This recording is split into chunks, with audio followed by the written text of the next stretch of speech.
One of the bills that I did offer that I feel was part of Act 10 was a bill that I called the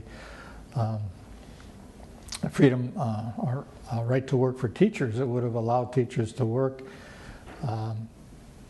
in the public school without having to join a union and without having to pay union dues.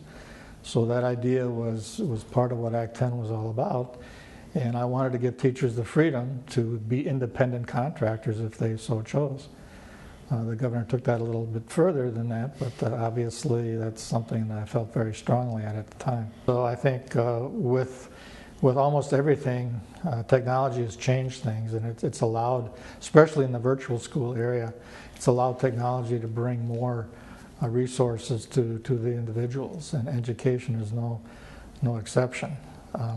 And I also strongly believe in competition. And without competition, we can't excel.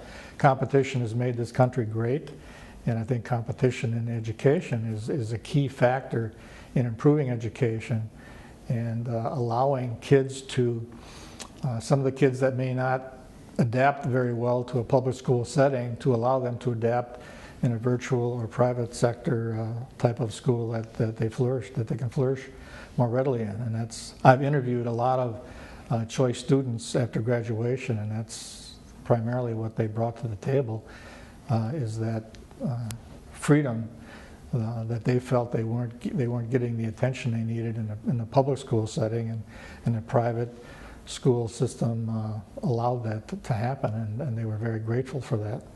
And I think the choice program has proven over the years that it has been successful, and I think eventually all these caps will be taken off because people will come to the realization that the choice program works. Even people from around the more rural areas of the state are asking for choice. And I think eventually education will evolve into a voucher for every student, and they can take that voucher to any school they want.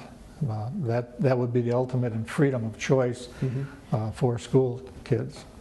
Common Core, in my opinion, is really a bottom level of curriculum that are standards that we should be adopting.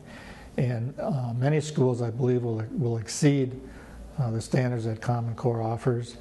What I was most fearful of was the fact that if parents were sold Common Core as a more of a ceiling, that if their kids went to a school that followed Common Core to the letter, that their child would be ready for college or maybe some Ivy League school out there somewhere, but that's not the case.